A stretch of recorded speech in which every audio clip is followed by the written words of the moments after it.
Hello everybody and everybody else. My name is ScriptCat and this is ScriptCat Says. On this channel we take a look at First Amendment auditors, sovereign citizens, cop watchers, cop baiters, and Karens from a slightly different angle. If you're new here, welcome. If you've been here before, welcome back. I read every comment I receive and appreciate every one of them. Today we're going to talk about an ugly trait we see in quite a few frauditors and soft-sits. Misogyny. It's a funny looking word, but it is a far from funny reality. Misogyny is the dislike of, contempt for, or ingrained prejudice against women. The causes of misogyny are many. Cultural factors contribute, as we see in many theocracies around the world. One's upbringing also has a hand in creating men who simply despise or fear women. Overbearing mothers combined with weak or absent fathers is a huge contributing factor and is difficult to overcome should the individual ever seek out counseling. In my opinion, and this is only my opinion, fear and hatred of women goes hand in hand with narcissism. A narcissist believes he or she is the most important person in the world. This belief bumps right up against the fact that for the most important years of their life, mother was the most important person in the world. This conflict fuels a great deal of hatred for women. Again, just my opinion. Pardon me now while I read from two recent news reports. As reported in The Guardian, a British publication, there's been a brand new threat report released by the Secret Service about the delicate snowflake man boys who blame everyone but themselves for their own problems. The report, which was released on Tuesday, details a rising threat from men who identify as involuntary celibates or incels due to their inability to form intimate relationships with women. It was prepared by the National Threat Assessment Center, NTAC, which highlights behavioral threat assessment themes identified in years of research examining targeted violence.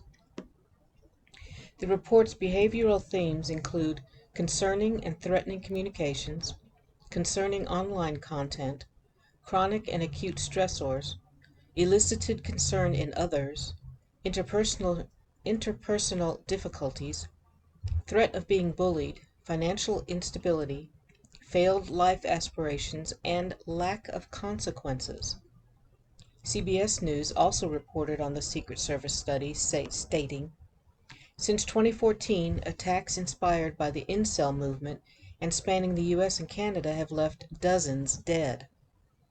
The 26-page report concluded that, while there is no one profile of an individual who plans or executes an act of targeted violence, investigators must consider potential targets when seeking to thwart attacks, as suspects routinely explore multiple targets during the planning process before making their final selection.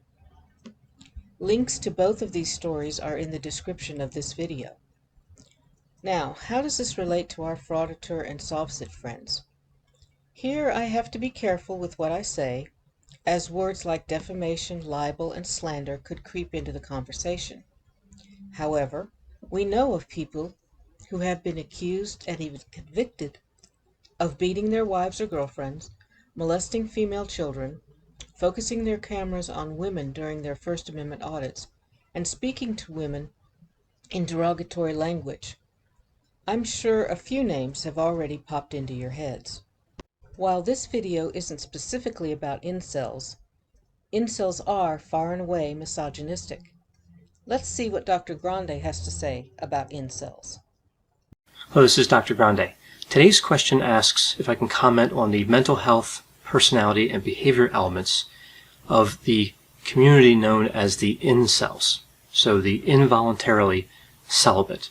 Now, the members of this community and some of the specific people I'll be talking about are, of course, real people, so I'm not diagnosing anybody here, just speculating on what could be happening in a situation like this.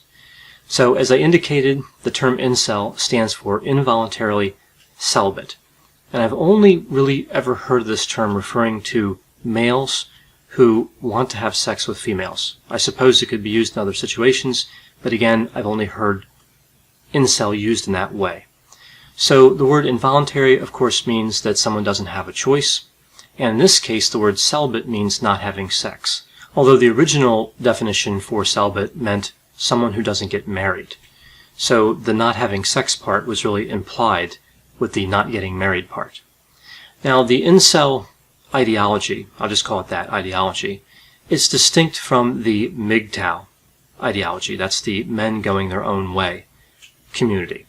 Although technically someone could be a member of both communities at the same time. Now, this construct, this incel construct, is more than just heterosexual males who are unable to find a partner. There's an underlying ideology behind this community. So just like with any philosophy or ideology, the beliefs are going to be on a continuum.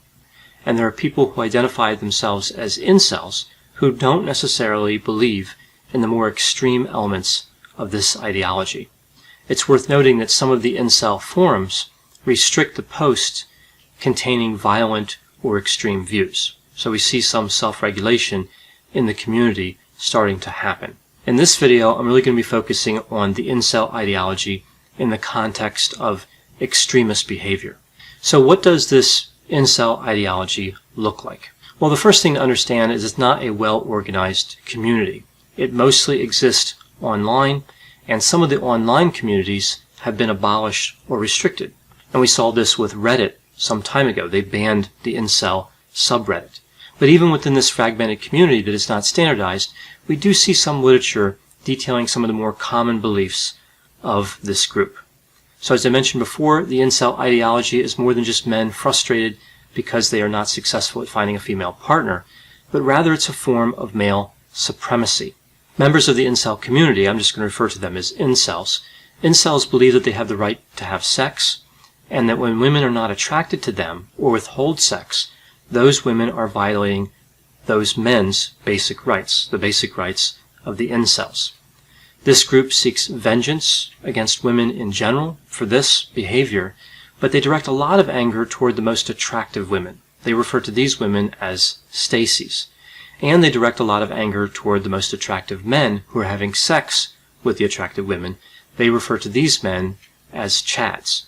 So in the incel ideology, you have attractive men who are Chads and attractive women who are Stacys, and of course the incels don't fall into either category. They're not Chads, they actually despise the Chads, and they're unable to attract the Stacys, and of course they also despise the Stacys.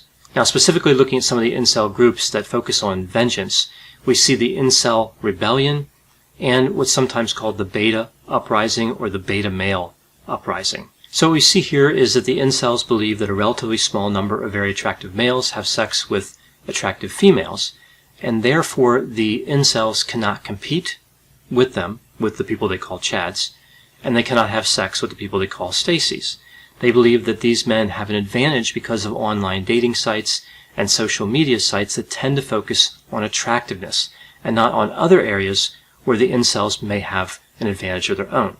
So a lot of this is really about the physical attractiveness of the Chads, as they call them, and the Stacys, as they call them. Now, we see in reviews of website postings, which is really one of the ways we understand the incel ideology because it's not studied well in terms of research at this point, that many in this community advocate violence against women. I mentioned that before. And there have been a series of violent incidents tied to people who identify themselves as part of the incel community. The number of violent instances is really unknown because we don't know what everyone was thinking at the time when they commit crimes.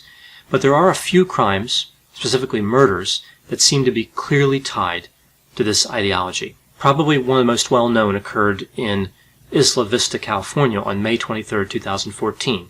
A man named Elliot Rodger killed 6 people and injured 14 others before killing himself. He left behind a 137-page manifesto and social media post talking about his involuntary celibacy and how this is what led him to commit these murders. He described himself as the perfect guy and the supreme gentleman, which are 2 references we hear later on in this incel community. He also believed that he was superior and the true alpha male.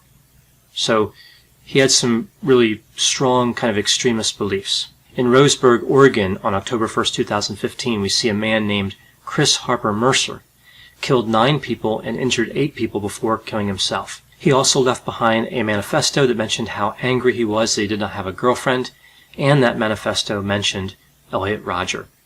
In Aztec, New Mexico, on December 7, 2017, we see a man named William Atchison kills 2 people before killing himself, and he used the pseudonym Elliot Rodger in online forums. So again, kind of connected back to the incel ideology. In Parkland, Florida, February 14, 2018, Nicholas Cruz kills 17 people and injures 17 others. Cruz had previously posted online that Elliot Rodger would not be forgotten.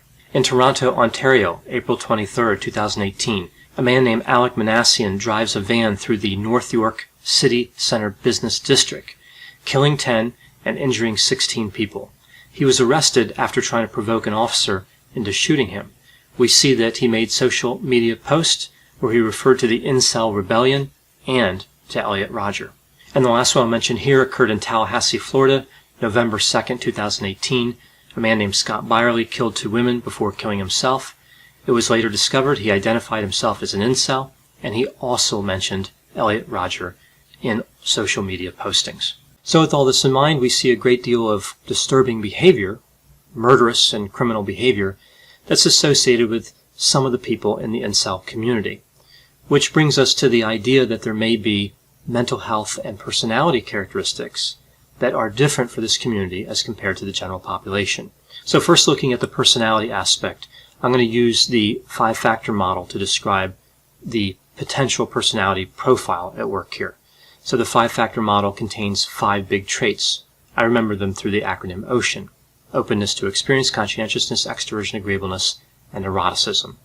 So the typical profile for a member of the incel community, again, especially someone who has an extremist view, would be low openness to experience, but that wouldn't always be the case because there could also be high openness to experience where sometimes we see psychoticism. Low conscientiousness, in general, I think that would be the case. Low extroversion. Low agreeableness, but again, not always, because sometimes if somebody's quite agreeable, they tend to trust people. And what could happen here is people could build trust with other members of this incel community, and that could lead to violence as they start to be easily influenced by others. In terms of neuroticism, typically we would see mid-range to high neuroticism, but again, there could be exceptions here too, especially if somebody's violent. They may actually have psychopathic characteristics, and that's typically associated with low neuroticism. Now, in terms of narcissism, we would expect to see a higher level of narcissism, but I think more so vulnerable narcissism as opposed to grandiose narcissism. So with vulnerable narcissism, we see characteristics like somebody who has a lot of resentment, shame, they're pessimistic, hypersensitive to criticism, socially awkward, having low self-esteem, self-hatred, and internalized anger. Now, just because somebody has this type of narcissism doesn't mean they couldn't have externalized anger as well. Because with grandiose and vulnerable narcissism, sometimes people move back and forth between these two expressions of narcissism. Now, another dynamic we see here is that the members of the incel community are socially isolated. They're dependent on the internet for connectivity to the outside world. So they feel rejected, they find others who feel the same way, and they commiserate, and this leads to increased frustration, anger, and sometimes to violence. So this kind of makes sense if you look at the personality profile and how that personality profile could interact with being socially isolated, or how it could lead to being socially isolated. Now, on the mental health side, we see a lot of speculation about a number of different disorders. And one that I've seen a lot is narcissistic personality disorder. But I would think this is actually not overrepresented with people who call themselves incels, because NPD is really an extreme manifestation of grandiose narcissism, not vulnerable narcissism. But again, we could see some instances of narcissistic personality disorder. It's also possible that we would see some paranoid and maybe even schizotypal personality disorders. Both of those are from the cluster A personality disorders. And we may sometimes see schizophrenia, which of course has a relationship with psychoticism, like delusions and hallucinations. Now, I mentioned psychopathy before. We could also see antisocial personality disorder. There's a bit of an overlap between these constructs, But one of the differences with antisocial personality disorder would be, of course, it's an official mental disorder, but it's also associated with a higher level of neuroticism, whereas psychopathy is really tied to low neuroticism, right? So we could see some antisocial personality disorder, but I would think this wouldn't be particularly common. Now, what may be more common in terms of mental health disorders would be ones related to depression, like major depressive disorder or persistent depressive disorder, disorders related to anxiety, like social anxiety disorder, generalized anxiety disorder, panic disorder, and agoraphobia. And we see a lot of speculation around autism spectrum disorder and how that disorder may be overrepresented in the incel community. Now, within this ideology, within the incel ideology, there's a lot of focus on physical attractiveness and the idea that incels can't compete with people who are attractive because attractiveness is the only thing society is concerned about.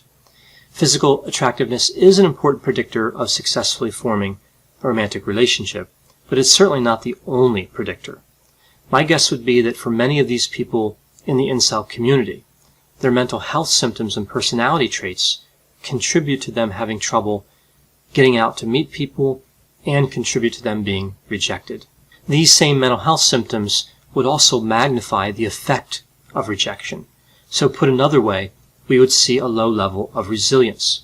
They would not have the same ability to bounce back once they're rejected. Again, with that vulnerable narcissism, they're hypersensitive to criticism. So criticism is really going to hurt them much more than it would hurt other people.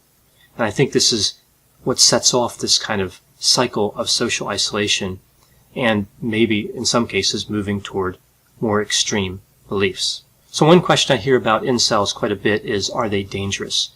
Well, I think when you see an extreme level of almost any ideology, there can be dangerousness associated with that. So there will be a small portion that represent a threat. And we see that in these attacks that I mentioned before. But for the vast majority of incels, it's unlikely that they would be violent. It's important to remember that these individuals are suffering, and many would benefit from mental health care. And some of the related mental health symptoms do not facilitate someone reaching out and looking for help. For example, social anxiety disorder, generalized anxiety disorder, agoraphobia, and depression. So those disorders are associated with somebody not looking for mental health treatment. So it really creates kind of a bad situation where the symptoms themselves tend to prevent the treatment. So as mental health professionals, we need to be aware of some of the challenges that would be experienced by members of the incel community, and also be aware that in some instances there may be a level of dangerousness which should be addressed. So I know whenever I talk about topics like being involuntarily celibate and other areas like this, there are going to be different opinions, people who agree and disagree with me, and who have other thoughts.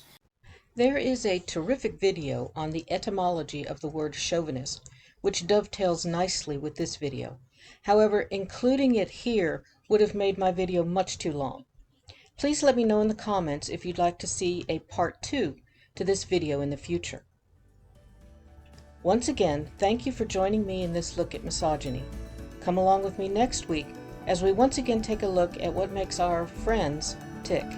And remember, Scriptcat says, when given a choice, choose to be kind. Bye for now.